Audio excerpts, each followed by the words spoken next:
السلام علیکم ورحمت الله وبرکاتو. قدرمنو لیدونکو، د نن ورځې اونیز بحث ته مو زه صمیم الیاس ښه راغلاست وایم.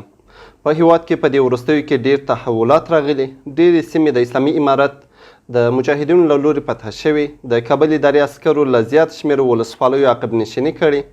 د وروستیو فتوحاتو او پرمختګونو په اړه مو له 2 تنه تکړه لیکوالانو او سیاسي شنونکو د الصمود عربي ویبپاڼې له مسؤل محترم موسی فرهاد او د اسلامي امارت د فرهنګي کمیسیون د تاریخ څانګې له مسؤل قاري عبدالستار سعید سره مرکه کړې. تاسو ته هرکلی وایو. ښه راغلاست.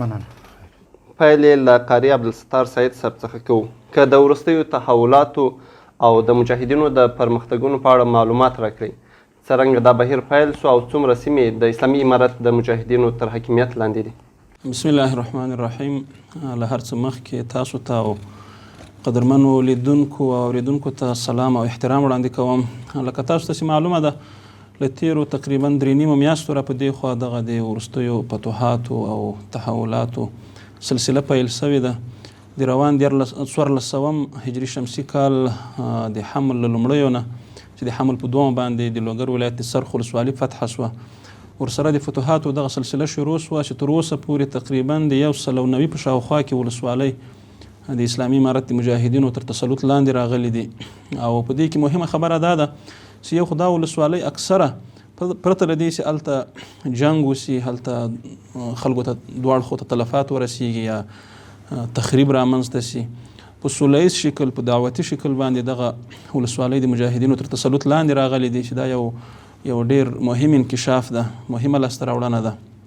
او بل دا چې د ولسوالیو د مراکزو نه علاوه په سلګونو لوی پوځي مراکز، کنډکونه، پوستې او قرارګاوې دا له هغه ټولو وسایلو سره هغه د مخالف لوري د کابل ادارې کوم عسکر یا پوځیان یا د پولیسو د اربکیانو کوم منصوبین چې وو هغه تسلیم سوي دي، د اسلامي امارت د دعوت او پیوستون له پروسې سره یو ځای سوي دي. او په دې طریقه نو د هغو ژوند هم ژغورل سوی ده، هغو ته د سر او مال د امن تضمین ورکړل سوی ده، چې دا خپله یو ډېره لویه لاسته راوړنه ده.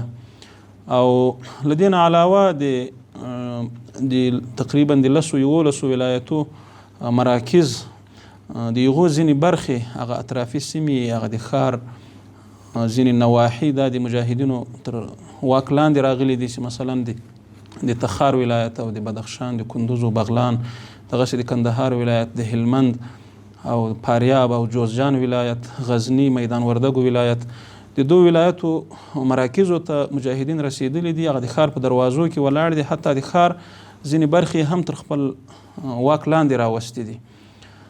نو دا یو ډېر لوی پرمختګ ده، یو ډېر لوی تحول ده، ځکه په دې سره د افغانستان مطلق اکثریت سیمې، یعنی تقریبا د 185% په شاوخوا کې د افغانستان اراضي دا د اسلامي امارت تر بشپړ واک لاندې راغلې ده. او بل علاوه له دا چې د افغانستان اکثره سرحدي ولایت، مهم تجارتي بندرونه دا هم د مجاهدینو تر واک لاندې راغلي دي. نو دا واقعا یو لوی تحول ده، یو لوی لاسته راوړنه ده د اسلامي امارت مجاهدینو لپاره. مننه. راځو موسی فرهاد صاحب ته. دغه فتوحات ستاسو په نظر له نظامي او سیاسي اړخه څومره اهمیت لري، او که په اړه یې خپل نظر راسره شریک کړي؟ بسم الله الرحمن الرحیم. تر هر څه وړاندې تاسو ته محترم سعید صاحب ته او د الامارا سټوډیو اوریدونکو او لیدونکو ته سلامونه او احترامات وړاندې کوم. دغه عملیات او دغه فتوحات د وروستي تحولات دا له هرې نګاه چې ورته وګورې د کله نظامي اړخ او کله سیاسي نګاه څخه دا خورا د اهمیت لرونکي دي، په دې معنا چې دغسې څومره چې د مجاهدینو ته دغه اهمیت لري، د عمره د جانب مقابل لپاره د هغې کمزوري، د هغه ضعف په معنا دي. او دا طبیعي خبره ده چې د 2 داسې قوتونو ترمنځ چې هغه ترمنځ هیڅ تناسب نشته، یعنی په وسایلو او د ظرفیتونو او د قوت په لحاظ باندې یو د نړۍ زبرځواک بلل کېږي، او بل په نړۍ کې داسې یو کمزوری لکه د افغان ولس یا اسلامي امارت مجاهدین چې د وسایلو د هر لحاظ څخه ډېر ضعیف وو، د دوی ترمنځ سخته او د تقریبا د 12 لسیزو شدیده مقابله وه او تاریخي مقابله په دغه کې بالاخر مجاهدینو ته الله پاک بریا ور نصیب کړه نو دا واقعا یو ډېر اهمیت او ډېر لوړ ارزښت لري.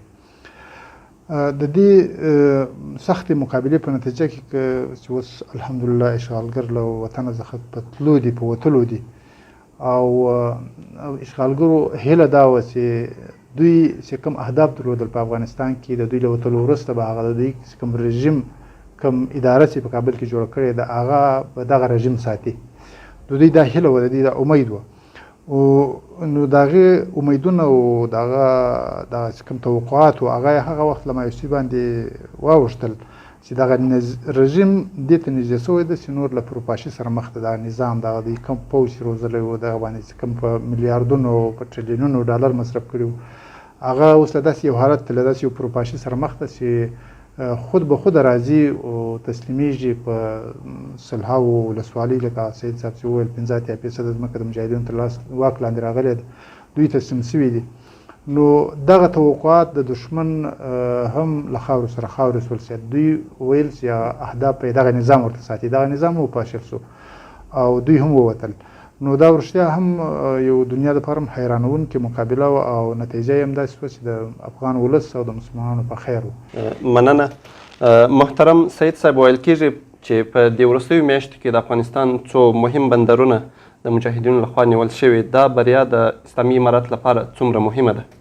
بلې په دغو وروستیو تحولاتو او فتوحاتو کې د افغانستان اکثر هغه بندرونه چې له نورو هیوادو سره دي هغه د مجاهدینو تر تصرف لاندې راغلي دي. مثلا که موږ له شمال شرق نه را شروع کړو، بدخشان ولایت چې له چین سره د واخان کومه سرحدي سیمه لري دا د مجاهدینو مکمله د مجاهدینو تر تصرف لاندې راغله. ورپسې د اشکاشم په نوم تاجکستان سره یو عارضي بندر لري او دغسې په تخار ولایت کې د ای خانم بندر ده او په شیرخان بندر ده په کندوز کې او دغسې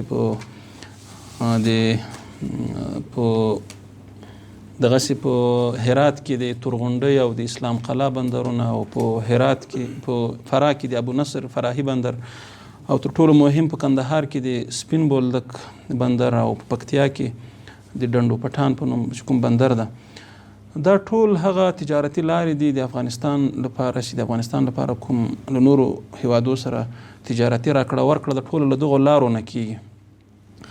نو د دې اهمیت ډېر زیات دی. یو په دې لحاظ باندې که موږ وګورو چې د کابل د ادارې د رصد یا د لوجستیکي اکمالاتو لارې تقریبا همدغه دي.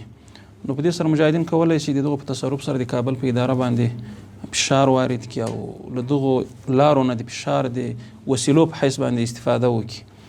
علاوه دا چې دا اقتصادي اهمیت هم لري. د بیلګې په توګه که موږ د اسلام قلعه بندر یاد کړو، د اسلام قلعه بندر د اشرف غني د ادارې د دوی د احصایې له مخې او د دوی له فساد او خردوبرد سره په ورځنی ډول دوی له دغه بندر نه د 150 میلیون افغانۍ په شاوخوا کې عایدات ترلاسه کول چې اوس دا بندر له څو ورځو راهیسې د مجاهدینو د اسلامي امارت مجاهدینو تر تصرف لاندې ده او هغه د پخوا په شان عادي راکړه ورکړه له دې لارې هغه تجارتي کوم مالونه چې راځي هغه جریان لري.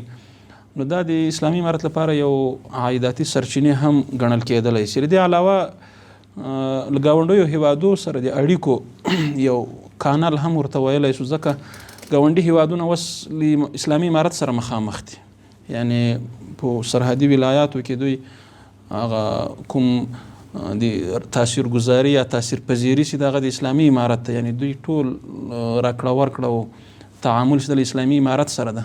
د خپل د ګاونډیو هیوادو په باره کې هم ګاونډیو هیوادو په نسبت هم د اسلامي امارت موقف هغه لوړوي او د اسلامي امارت لپاره یوه لویه لاسته راوړنه ګڼل کېدی شي. نو په څو لحاظو باندې دغه بندرونه ډېر مهم دي او په وروستیو فتوحاتو کې دا یو مهمه فتحه بلل کېږي.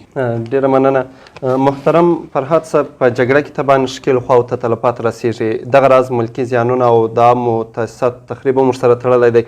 ستاسو په نظر د وروستیو پرمختګونو څومره د سر او مال زیان درلود او په راتلونکي چې ولایتي مراکزو تصفیه پیل کېږي تاسې د ملکي تلفاتو د مخنیوي لپاره کوم اقدامات په نظر کې نیولي؟ زه فکر کوم چې دا وروستي تحولات او وروستي بریاوې د مجاهدینو دا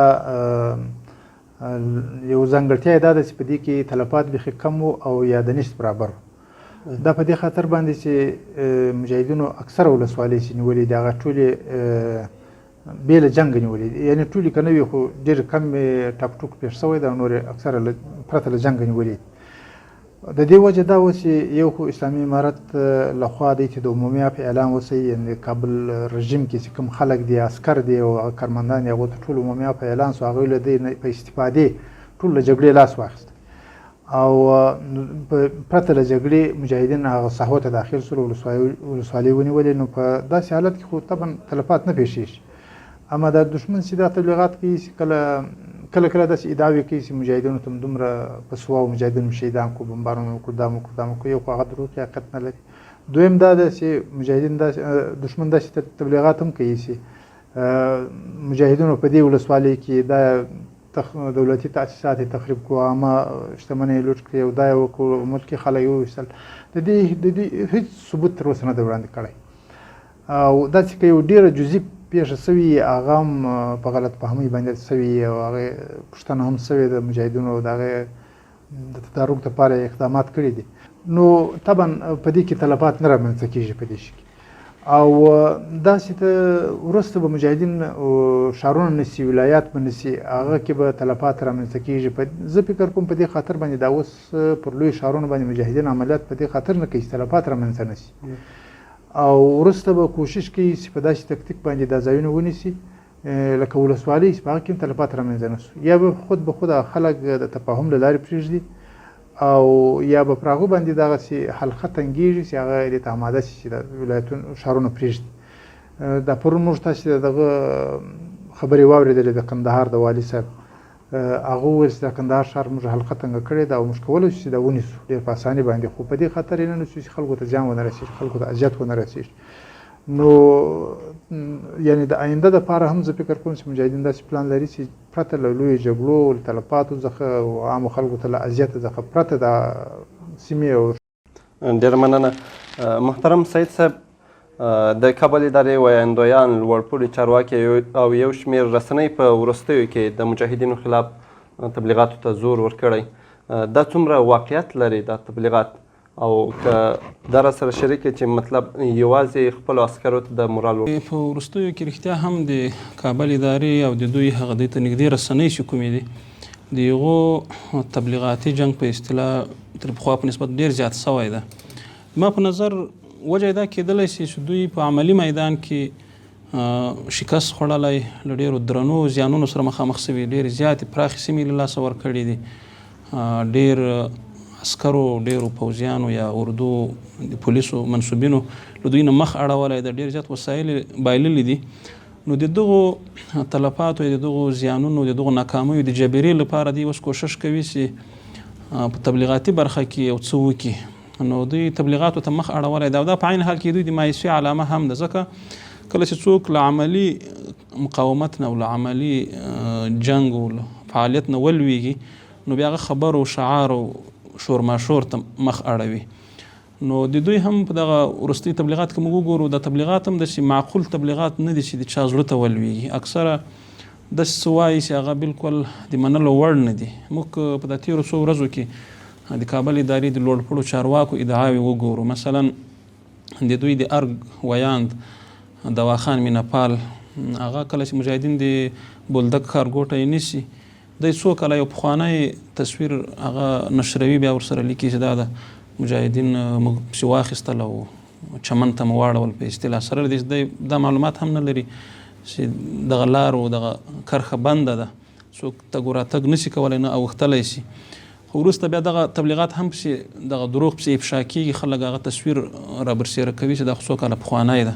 داسې تېره ورځ د نادري لخوا یوه ادعا وسوه چې یوه ډېره کاذبه ادعا وه. ده وویل چې مجاهدینو په نیول سوو سیمو کې 50% دولتي ودانۍ هغه نړولې دي، او سره له دې لپاره دې هېڅ ثبوت نه لري، او نه عام خلکو داسې څه ویلي دي چې په کومه ولسوالۍ کې د کومه پېښه سوي، ځکه دا ولسوالۍ حتی هلته جنګ نه ده پېښ سوی، دا ټولې په سوله ییز شکل باندې نیول سوي دي. دغسې د اشرف غني معاون امرالله صالح کله کله داسې عجیبې او غریبې ادعاوې کوي چې کوشش یې دا وي چې له دغه اساسي موضوعاتو نه له دغه خپلو ناکامیو نه د خلکو نظر په بله کړي. لکه مثلا چې د پارلمان یو وکیل ته د یو کلیپ یو توند خبره یې وکړه او کلیپ رسنیو ته قصدن راوایستل چې دې لپاره څو ورځې خلک ورباندې مصروف کړي. اوس دا څو ورځې پارلمان وکیلان له ده نه پوښتنه کوي چې راسه دغه دوسیه ته تصفیه کړه، په دغه سړي باندې تا دعوه کړې ده، اوس یې ورباندې ثابته کړه، خو دا هېڅ ځواب نه لري.